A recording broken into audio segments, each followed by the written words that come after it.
Hello, everybody, and welcome to the Tuesday edition of Video Clips, which is brought to you by Wellness Forum Health and the Wellness Forum Institute. First, some quick announcements, couple free things coming up. And the first one is tonight at 7:30 p.m. Eastern Time is a free tour of Wellness Forum's resources. And then I engage in a general healthcare Q&A. I won't go through individual health histories, but if you have health questions to ask me, and a lot of you guys ask me health questions through email that I can't answer via email because it just takes too long.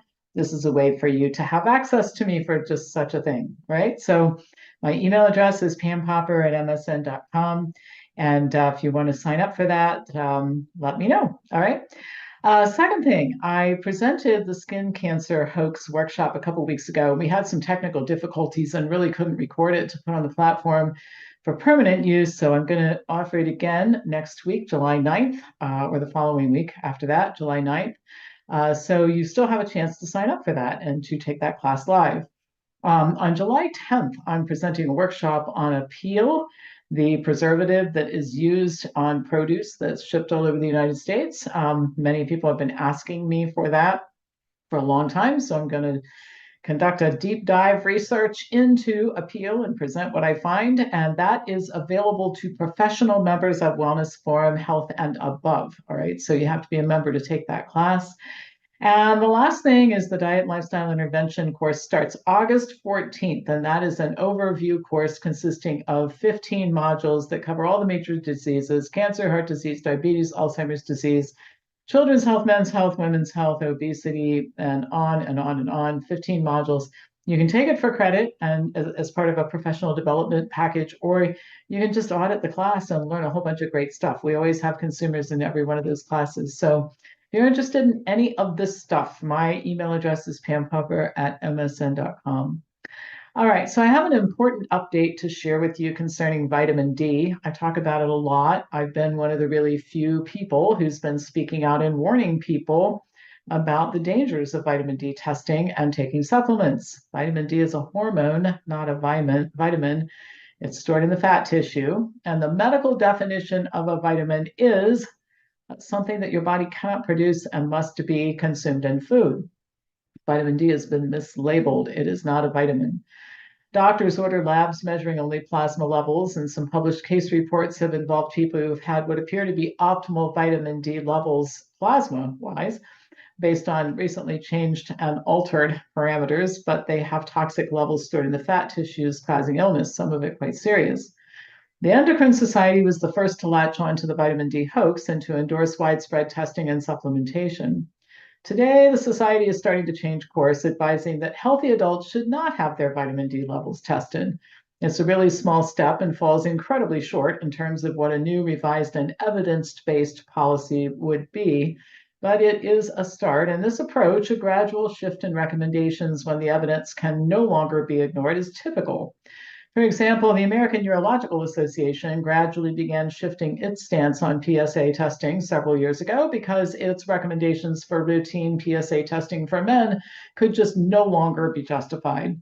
A gradual shift is how these people attempt to save face and avoid disastrous discrediting after harming patients with aggressive and unfounded recommendations.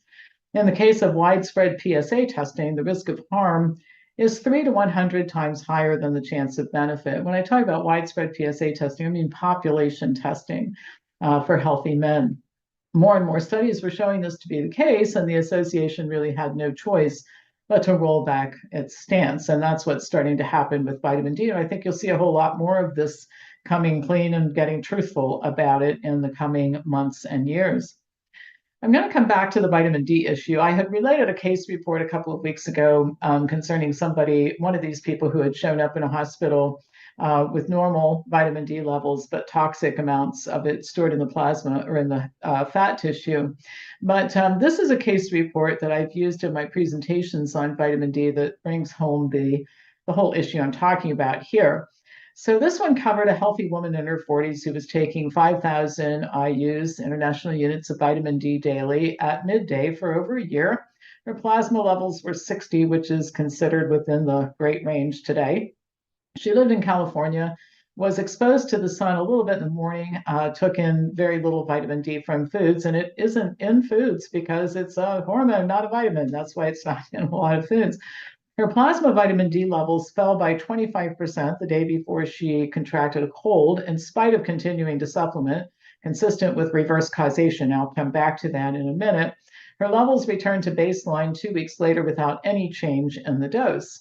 This confirms previous studies showing that lower levels of vitamin D are a consequence, not a cause of disease. In other words, you get sick and your inflammation levels go up a little bit, and that causes the vitamin D levels to become depressed. And as you get better and the inflammation resolves, your vitamin D levels come back up. So her story her case report is a perfect example of that. It also shows that supplementation has little to do with plasma levels. In this case, she continued to take the supplement, but it didn't prevent the cold. Taking vitamin D while she had a cold didn't make any difference. Her levels dropped anyway, and they returned to normal without more intervention or higher levels of vitamin D within 2 weeks, which is about what you would expect as somebody recovers from a cold. In view of this and so many other similar issues in which medicine in all of its branches has gone off the rails, I'll share one of my favorite quotes with you. Quote, "It's the mark of an educated mind to be able to entertain a thought without accepting it." That's from Aristotle. It seems not to be possible for some people in some groups in healthcare, but we're going to have to restore that capacity if we're ever going to have a healthcare system that's financially viable. Now, item number two, this came up during the healthcare boot camp. And by the way, if you're a healthcare professional and you did not have an opportunity to participate in that live, I still do have the recordings and can send you access to those if you'd like to have them, watch them. There's a short time when we hold this stuff. We present so much material in a given month, we can't hang on to everything that we do. But if you would like to watch those videos, send me an email at pampopper@msn.com. And I'll be happy to send you links to the 3 classes that took place a couple weeks ago. All right, so one of the questions that came up, I didn't really get much chance to cover it, so I'll cover it here, was about nightshade vegetables, a favorite target of the quackery crowd. Nightshade vegetables are the edible parts of flowering plants that are members of the Solanaceae family. I think I pronounced that right. The nightshade family includes over 2,000 plants, most of which are not eaten as food, and some of which, like belladonna, are actually poisonous. Nightshade vegetables include white potatoes, tomatoes, eggplant, bell peppers, goji berries, tobacco, and tomatillos. Many herbs and spices are derived from nightshades, including cayenne pepper, crushed red pepper, chili powder, and paprika. Several condiments contain nightshades, including hot sauce, ketchup, tomato-based sauces, and salsa. Nightshade vegetables are staple foods in many cultures and have been consumed for centuries without side effects. Despite this, some health professionals claim that nightshade vegetables are harmful for people who have certain conditions, and others think that all people should avoid them. The subject of controversy is nitrogen-containing substances called alkaloids and glycoalkaloids, which are naturally occurring pesticides in nightshade foods.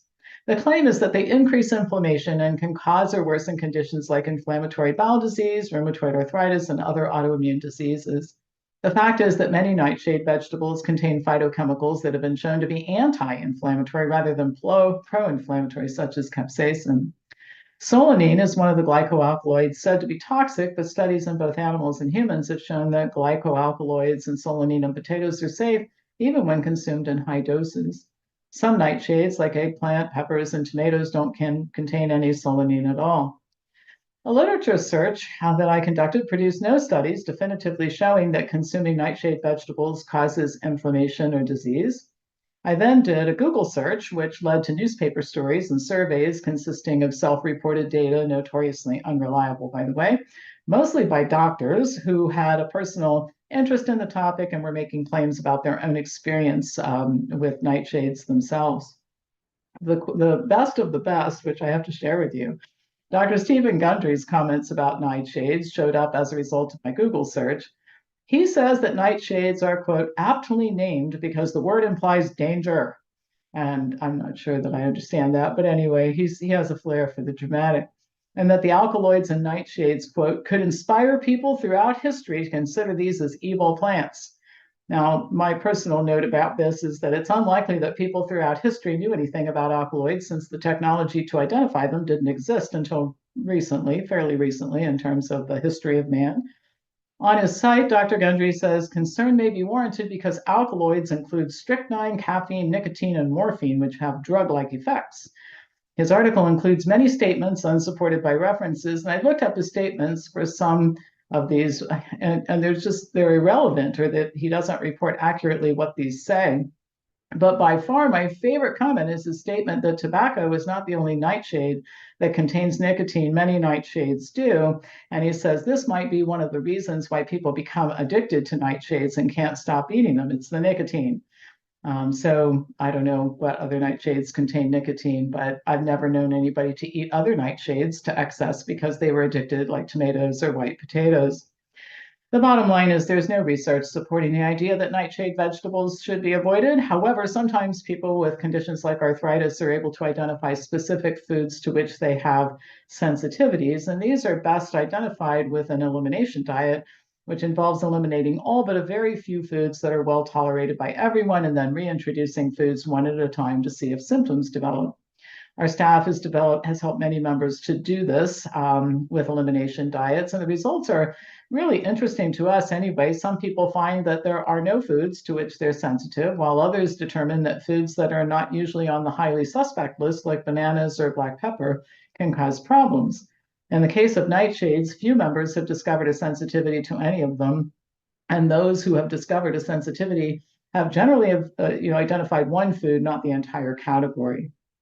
Elimination diets, by the way, are difficult and time consuming. So the best bet is to adopt a health promoting diet first, like the one that we recommend. And then you do an elimination diet if symptoms don't resolve after a reasonable period of time.